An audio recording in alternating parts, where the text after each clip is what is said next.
आज आपल्याकडं 3 भयकथा आलेल्या आहेत आणि या तिन्ही भयकथा कोकणातल्या आहेत आणि या तिन्ही भयकथा मी एकाच व्हिडिओमध्ये सांगणार आहे. तर व्हिडिओ शेवटपर्यंत बघा.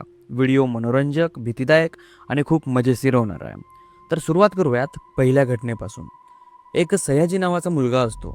तो आपल्या 3 मित्रांना घेऊन फिरायला जाण्याची नेहमी प्लॅनिंग करत असतो. पण त्याची प्लॅनिंग नेहमीप्रमाणे फेल होते. आता यावेळेस मात्र तो इतका कटून प्लॅनिंग करतो आणि यावेळेस त्यांची जी प्लॅनिंग असते ना फिरण्याची, ती चलते आणि ती म्हणजे सक्सेस होते.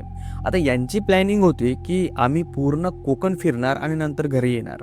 आता नॉर्मली मुलांचं असंच होतं, प्लॅनिंग बनवतात पण ती डॅमेज होऊन जाते, म्हणजे ती प्लॅनिंग सक्सेस होत नाही, ती फेल होऊन जाते.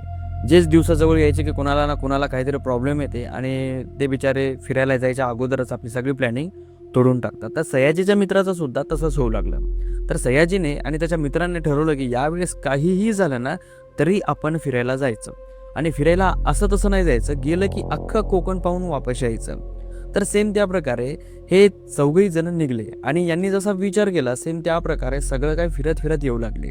पण एका जाग्यावर एका निर्जन गावामध्ये हे शिरले. आता यांचा प्लॅन असा होता की जे चांगलं प्लेस दिसेल तिथं जायचं आणि फिरायचं, जे चांगलं प्लेस दिसेल तिथं जायचं फिरायचं, एकही सोडायचं नाही. रस्त्यामध्ये जे लागेल ना ते सगळं काही बघत यायचं, कारण की यांना माहिती होतं इथून एकदा का परत गेलो की नंतर इथं कधी येईल याची गॅरंटी सांगता येत नाही. तर हे एका गावामध्ये गेले. आता त्या गावाचं नाव त्यांनी आपल्याला मेन्शन केलेलं नाही आहे, पण ते गाव असं आहे की त्या गावामध्ये एक शेजारी, म्हणजे त्या गावाच्या थोडं शेजारी एक डोंगर आहे आणि त्या डोंगरावर एक वाडा आहे आणि तो वाडा एवढा भीतीदायक आहे की संध्याकाळचे 6 वाजले की त्या वाड्यापाशी त्या गावातला कोणीही जात नाही. तिथल्या लोकांचं असं म्हणणं आहे की त्या वाड्यामध्ये भूतं वगैरे राहतात. तर सयाजी आणि त्याचे 3 मित्र त्या गावामध्ये गेले. आता त्या गावाच्या आजूबाजूला थोडेफार प्लेसेस होते बघण्याचे, ते सगळे बघून झाले होते. आता सयाजीच्या डोक्यामध्ये त्या वाड्यावर जाण्याचं होतं, कारण की ते गावामधून स्पष्ट दिसायचा वाडा. आता सयाजी आणि त्याचे मित्र त्या वाड्याकडे जाण्यासाठी एका माणसाला विचारतात की बाबा रस्ता कोणीकडून आहे. तर तो माणूस म्हणतो की तुम्ही काही वेळे वगैरे झाल्यात काय, आता थोडी संध्याकाळ होती तर तुम्ही त्या वाड्यावर जाऊ नका, वाटलंच तर तुम्ही उद्या सकाळी जा. सयाजी म्हणला काय राव, आम्ही इतके दिवस झाले इकडं कोकणामध्ये फिरतोय, आम्हाला कुठं काही झालं नाही आणि तुम्ही या वाड्याबद्दल बोलताय एवढं, हा वाडा फार इंटरेस्टिंग वाटतो, आम्हाला वाडा बघायला जायचं आहे. तर तो माणूस म्हणला माझा ऐका तुम्ही, आमच्या गावातला एकही माणूस रात्री 6 वाजले की कोणी तिकडे जात नाही, त्याच्या सावलीत सुद्धा जात नाही आणि तुम्ही तिथं जाण्याचा विचार करताय, माझं खोटं वाटतंय ना, दुसऱ्यांना विचारा. हे म्हणले ठीक आहे, आम्ही कोणाला विचारत नाही पण आम्हाला तिथं जायचं आहे, तू रस्ता सांगायला का नाही. त्या गावामधला माणूस म्हणला की बाई मी रस्ता सांगत नाही, तुम्हाला जायचं आहे ना तुम्ही जाऊ शकता. तो माणूस निघून गेला. मग यांनी दुसऱ्या दोघा तिघांना विचारलं, दोघा तिघांनी तसंच सांगितलं. पण एक छोटा मुलगा होता, त्या मुलाने यांना रस्ता सांगितला की तिथून तसं तुम्ही जाऊ शकता. पण या 3-4 जणांनी जे सांगितलं ते सयाजीच्या मित्रांच्या परिपूर्ण डोक्यामध्ये बसलं. आता त्या वाड्याकडे जाण्याचा जो रस्ता आहे त्याच्या मधात एका ठिकाणावर असं थोडंसं खुल्लं प्लेस आहे आणि त्या प्लेसवर थांबू शकते माणूस, म्हणजे असं मोकळं मैदान असल्यासारखं आहे. तर यांनी तिकडे जाता जाता याचे जे 3 मित्र होते यांच्या तिन्ही मित्राच्या डोक्यामध्ये अशी भीती होती की यार जावाव की नाही, जावाव की नाही, कारण की गावामधले 3-4 लोक आपल्याला तेच बोलले आणि ते 3-4 लोक काय एकाच माळाचे थोडी आहेत की बाबा याने याला सांगितलं त्यानं त्याला सांगितलं. अलग अलग लोक. एक जवान मुला त्याला विचारलं, म्हाताऱ्या माणसांना विचारलं, मध्यवर्ती माणसाला विचारलं, नाही तिन्हीचं उत्तर एकच होतं, बाबा तुम्ही त्या वाड्यावर जाऊ नका, त्या वाड्यामध्ये विपरीत घडतंय आणि त्या वाड्यामध्ये आमच्या गावातला एकही माणूस जात नाही रात्री 6 वाजले की, तुम्ही तर आता निघलायत. तर असा विचार केल्याच्या नंतर त्याचे जे मित्र आहेत ते भितात. आता रस्त्याने जाता जाता ते रस्त्यामध्ये ते पटांगण दिसतं. मग तिथं त्याचे मित्र काय म्हणतात की आपण इथं टेंट मारूयात आणि इथंच थांबूयात, वाड्यावर जायचं नाही, उद्या सकाळी आपण वाड्यावर जाऊयात. आता सयाजी हसायला लागला. सयाजीला या सगळ्या गोष्टींवर अजिबात विश्वास नव्हता. तो म्हणला की काय यार, आपण इतकं सगळं कोकण फिरलोय, आपल्यासोबत काही झालं नाही आणि इथं काय होणार आहे आपल्याला, तुम्ही काय असं येण्यासारखं करतायत, तुम्हाला यायचंय की नाही. आता सयाजीचे जे मित्र आहेत ते म्हणले बाई आम्हाला यायचं नाही, तुला जायचं असं जा. सयाजी त्यांना चिडवू लागला की तुमची पाटली, तुम्ही भूतांना भिता, असं भिता तसं भिता. ते म्हणले ठीक आहे, आम्ही भूतांना भितो, काय प्रॉब्लेम नाही, तुला जायचं ना तू जा, तुझ्यात किती दम आहे ते तू दाखव, तू तिथं जा, झोपून दाखव आम्हाला, आम्ही म्हणू की बाबा तू मग खरं आहे, इथून समोर फक्त तुझंच ऐकू आम्ही. सयाजी म्हणला ठीक आहे, काही विषय नाही, तुम्ही म्हणसाल तसं करूयात आपण. सयाजी उठतो, आपली चादर घेतो, बॅटरी घेतो आणि सरळ वाड्याकडे निघतो. आता वाडा अर्धवट पडलेला होता, तो असा काय टकाटक बांधलेला नव्हता. वाड्यापाशी जातो. वाड्याला एक दरवाजाची फाळी तुटलेली असते, दरवाजा उघडा असतो. तो वाड्यामध्ये जातो आणि एका जागेवर तो आपलं जागा सावरतो आणि त्याच्यावर आपला पांघरून टाकून झोपी जातो, म्हणजे आथरून टाकून तो झोपी जातो. झोपी गेल्याच्या नंतर आपल्या उशाशी तो बॅटरी ठेवतो. पहिले वाड्यामध्ये गेल्याच्या नंतर तो सगळीकडे बॅटरी दाबून बघतो. त्याला थोडंसं विचित्र वाटत होतं आणि थोडासा विचित्र वास पण येत होता. पण त्याच्या डोक्यामध्ये एक असाही प्रश्न होता की हा जो वाडा आहे फार जुना आहे आणि अर्धा पडलेला आहे. त्या कारणामुळं या वाड्यामध्ये जे दम म्हणजे हवा दमटलेली असते ना, त्याचा वास तो आहे. त्याने तसा विचार केला आणि तो झोपला. आता झोपल्याच्या नंतर त्याला गार झोप लागली. पण गार झोप लागल्याच्या नंतर जे वातावरण तिथं होतं ते वातावरण अचानक बदलायला लागलं. सयाजीला अचानक थंडी वाजायला लागली. रात्रीची वेळ होती, तर म्हणजे 12-12:30 वाजले ते संध्याकाळचे. एकदम खतरनाक पद्धतीनं बाहेर पूर्ण अंधारच अंधार, भरभर वारा सुटलेला आहे, थंडी वाजते आणि वारं पण असं नॉर्मली नाही सुटलेलं, असं झुळूक झुळूक वारं नाही, वारं फार जोरात सोडलेलं, म्हणजे असं की वारं वावदन आल्यासारखं. आणि ते वारं त्याला ॲक्च्युली कुठेही लागतंय. ते कुठेही जाऊन बसू, त्याला कुठेही वारं लागू लागलं. त्याच्याजवळची जी बॅटरी आहे ती बॅटरी घेऊन तो या कोपऱ्यामध्ये जाऊन बसू लागला, त्या कोपऱ्यामध्ये जाऊन बसू लागला, त्या खोलीत जाऊन बसू लागला, त्या खोलीत जाऊन बसू लागला. पण त्याला ते वारं लागू लागलं आणि वारं इतकं जोरात लागू लागलं की त्याला थंडी वाजू लागली. आणि थंडी अशी की खूपच भयानक पद्धतीनं. तेवढ्यात त्याला असा अनुभव होतो की एका जागेवर तो बसलेला असतो की कुणीतरी त्याच्या खांद्यावर हात ठेवलाय आणि त्याच्या कानामध्ये म्हणते त्याचं नाव घेऊन, "सया, बरं झालं तू आलास. इथं कुणीच येत नाही." असं एकदम फुसफुसते, असं म्हणजे आपल्या कानामध्ये कसं आपण कोणी बोलतंय त्यावेळेस त्याचा जे श्वास असतो तो लागतोय, तर तशा प्रकारे त्याच्या कानाला तो श्वास लागू लागला, एकदम गरम गरम. तो झटकर उठला. आपली जी बॅटरी आहे ती पाठीमाग अशी दाबली जिथं तो बसला होता तिथं.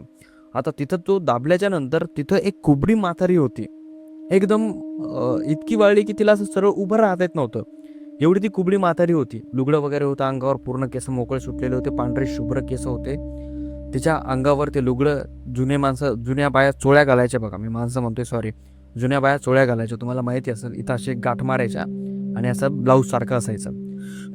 तर त्या म्हातारीने तसं ते ब्लाऊज घातलेलं होतं, चोळी घातलेली होती आणि ती अशीच चलत चलत सयाजीच्या तोंडाकडे अशी बघू लागली आणि म्हणू लागली, "सया, तू बरं झाला आलास इथं. इथं कोणीच येत नाही, मी वाट पाहू लागली तुझी." असं तो सयाजीला म्हणायला लागली. आता तो भिल्याच्या नंतर याला घाम सुटला. हा याच्या बाहेर निघायला प्रयत्न करतो त्या वाड्याच्या. पण जसा तो दरवाजापाशी येतो तसं तिथं 2 दरवाजे लागलेले असतात. जेव्हा तो वाड्यात घुसलेला असतो त्यावेळेस तिथं फक्त एकच फाळी असते. पण आता तो जेव्हा रिटर्न यायचा असतो त्यावेळेस मात्र 2 असतात. सयाजी घाबरला. त्याला काय कळत नव्हतं काय होईल आणि काय नाही. तो परत रिटर्न करला. जसा तो रिटर्न करला, ती जी म्हातारी आहे ती तशी सेम बसलेली होती, पण ती म्हातारी हवेत तरंगू लागली. आता मला तुम्ही एक सांगा, माणूस बसल्याच्या नंतर माणसाच्या कमरे एवढं येतं. आता माणूस बसलेला असताना तिचा चेहराचा समोर कसा येईल? पण ती म्हातारी डायरेक्ट हवेत तरंगू लागली आणि सयाजीच्या समोर आली. सयाजीने तिला बघितलं, तिच्या पायाकडे बघितलं, तिचे पूर्ण पाय असे गायब होते, म्हणजे टोंगळ्यापासून जे खालचे पाय असतात ते पूर्ण गायब, काहीच नव्हतं त्याला. सयाजीने हे पाहिलं आणि सयाजी पळत सुटला. जसा पळत सुटला त्याचा पाय कशा तरी अडकला आणि तो जोरात खाली पडला. जसा खाली पडला तसाच तो बेहोश झाला. आणि जेव्हा त्याचे डोळे उघडले त्यावेळेस तो त्या वाड्यामध्ये एका निर्जन जागेवर पडलेला होता. त्याचं डोकं फुटलेलं होतं, त्याचं थोडंफार रक्त वाहिलेलं होतं. आणि जेव्हा त्याने डोळे उघडले त्यावेळेस तिथं त्या गावातील काही माणसं येऊन उभी होते. ते माणसं त्याला म्हणायला लागले की, "बाबा, आम्ही तुला म्हणलो होतो येऊ नको वाड्यामध्ये, काय झाले सांग." आणि नंतर सयाजीने सांगितलं की माझ्यासोबत असं असं झालेलं आहे आणि अशी अशी म्हातारी होती. तर ते लोक म्हणतात की बाबा, या वाड्यावर ती म्हातारी राहतेच. जर कोणी या वाड्याच्या शेजारून जरी गेला जवळून, या म्हणजे 50-1 मीटरच्या आसपास, तरी ती म्हातारी त्याला या वाड्यात खेचण्याचा प्रयत्न करते. बरी गनिमत की तुला काही झालं नाही, कमाल आहे तुझी, तुला काही झालं नाही. एरवी इथं माणसं जिवंत राहत नाहीत. तर सयाजीने जेव्हा त्यांचं असं ऐकलं, याला पटलं, यांना दिसलं, त्यावेळेस सयाजीला अनुभव आला की नाही, काही गोष्टी असतात आणि काही जाग्यावरच असतात त्या, तर काही लोकांचं ऐकलं पाहिजे. तर ही होती पहिली गोष्ट. आता चलूयात आपल्या दुसऱ्या गोष्टीकडं.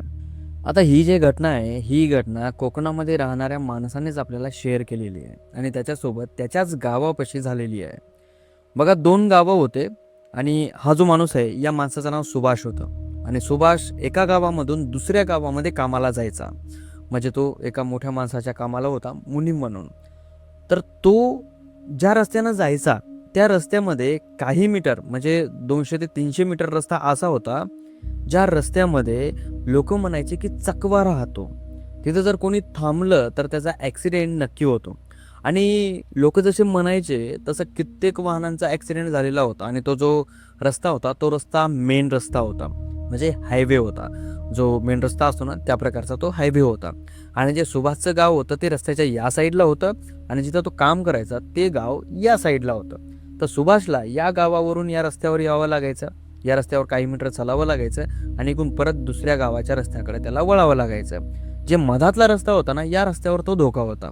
आता सुभाष तिथून एवढी येणं जाणं करायचा, तर त्याला माहिती होतं की इथं काही होत नाही जास्त करून, आणि माझ्यासोबत काही घडलं नाही, त्या कारणामुळे तो एकदम फ्रीली होता. पण काही लोक असे सुद्धा म्हणायचे की जो चकवा आहे तो नॉर्मली लागत नाही, पण एखाद्याची रास वेगळी असेल किंवा त्याच्या राशीमध्ये काय उथलपुथल असेल, त्याचे ग्रह काही इकडे तिकडे गेलेले असतील, तेव्हाच तो चकवा त्याला दिसतो आणि त्याला लागतो. आणि त्याला दिसला की त्याचं मरण नक्की आहे. पण असंही नाही की तिथं जितके बी लोकांचे ॲक्सिडेंट झाले तिथले सगळे लोक मेलेत. पण असं आहे की तिथं जितक्या लोकांचे ॲक्सिडेंट झाले त्याच्यातून काही लोक वाचले. त्या लोक असे म्हणलेले आहेत की त्यांना एक म्हातारा दिसलेला आहे आणि त्या म्हाताऱ्यामुळेच यांचा ॲक्सिडेंट झालेला आहे. तर सुभाषला ह्या सगळ्या गोष्टी माहिती होत्या, पण त्याच्यासोबत काही न घडल्यामुळं सुभाष म्हणायचा की माझ्यासोबत काहीही घडत नाही. जसं की मी पण म्हणतो की माझ्यासोबत काहीच घडत नाही, मला भूतं वगैरे काही दिसत नाहीत. आता तुम्ही म्हणसाल की मग तो भूताच्या स्टोऱ्या कशा सांगतो बे? तर ह्या सगळ्या स्टोऱ्या मनोरंजन म्हणून मी सांगत असतो. बाबा चला, मला आवडतात भूताच्या गोष्टी ऐकायला, भूताचे पिक्चर बघायला आणि सांगायला सुद्धा. तर त्यामुळे हे चॅनल चालू केलं आहे. तर आपण आपल्या स्टोरीवर येऊयात. तर रोजच्या प्रमाणात सुभाष गेला आला. आता आज तो ज्यावेळी गेला होता त्यावेळेस त्याच्या मालकाने त्याला सांगितलं होतं की सुभाष, आज आपल्या घरी जेवण्याचा कार्यक्रम आहे, धावरा, जे शेतामध्ये नेऊन बकरं वगैरे कापतात ना ते कार्यक्रम. आणि सुभाषला त्याचा मालक म्हणला की सुरुवातीला सगळे पाहुणे जेवू घालू आपण, आणि त्याच्यानंतर मग आपल्या गावातले आपले मित्र मंडळी मिळून संध्याकाळचं आपल्या शेती जाऊन मस्त फर्स्ट क्लासपैकी जेवण करूयात, आणि तू आजची रात्र इथंच थांब, तू तिकडे घराकडे जाऊ नको. सुभाष म्हणला ठीक आहे, काय विषय नाही, आपण थांबूयात. मग सुभाष सकाळी आपली गाडी घेऊन त्या रस्त्याने या गावामध्ये आला. दिवसभर कार्यक्रम झाला. संध्याकाळची वेळ आली. त्याचे मित्र ते डावरा खाण्यासाठी शेतामध्ये गेले आणि डावरा त्यांनी खाल्ला. आता रात्रीचे 11 वाजले असतील. 11 वाजता सुभाषचा फोन वाजतो. सुभाष मोबाईल उचलतो आणि कानाला लावतो. तिकडून त्याचा मुलगा बोलतो. त्याचा मुलगा त्याला म्हणतो की बाबा, आईची तब्येत खूप खराब झालेली आहे, तिला हॉस्पिटलमध्ये न्यावं लागेल, तर तुम्ही पटकन या. आता याचं गाव आणि ते गाव 15 किलोमीटरच्या अंतरावर होतं. तर सुभाष आपल्या मालकाला म्हणतो, बाबा आमच्या घरच्यांची तब्येत थोडीशी बिघडलेली आहे, तर मला जावं लागेल. त्याचा मालक म्हणतो की ठीक आहे, सावकाश जा. सुभाष आपली गाडी काढतो आणि या रस्त्यानं असा निघतो. जसा या मेन रस्त्यावर आला, या रस्त्यावर आल्या आल्या त्याची गाडी पंक्चर होते. जशी त्याची गाडी पंक्चर झाली तसं त्याला घाम सुटला. त्याला वाटलं की आतापर्यंत आपली गाडी पंक्चर झाली नाही या जाग्यावर, आणि इथं अशी अचानक कशी झाली. आता सुभाषकडे जी गाडी होती ती गाडी ट्यूबलेस टायराची होती. आत्ताच्या युगातली गोष्ट आहे ही, काही लय फार जुन्या युगामधली नाही आहे. ओके, तर त्याची गाडी ट्यूबलेस होती, आणि ट्यूबलेस म्हणजे असा त्याचा टायर गेला की चक्कच पूर्ण चपला. आणि सुभाष जो होता तो विचार करणारा माणूस होता, आणि तो जरा चिंगुटे थोडाफार होता. पैसे बचत करण्याची त्याला जरा जास्तच इच्छा होती. तर त्या रस्त्यानं तो गाडी चालवू लागला. अचानक गाडी पंक्चर झाली. तो थांबला, गाडीच्या टायराकडे बघितलं तर पूर्ण टायर चपटा झाला होता. नॉर्मली ट्यूबलेस टायर चपटा होत नाही, त्याच्यावर एक माणूस बसून जाईल अशी त्याच्यामध्ये ताकद असते, पण हा टायर पूर्णपणे चपटा झाला होता. सुभाषने विचार केला की यार, इतका टायर चपटा झालाय, आपण जर गाडीवर बसून गेलो आणि न जाणून जर एखादा गोटा खालून आला तर आपली रिंग गाडीची वाकू शकते.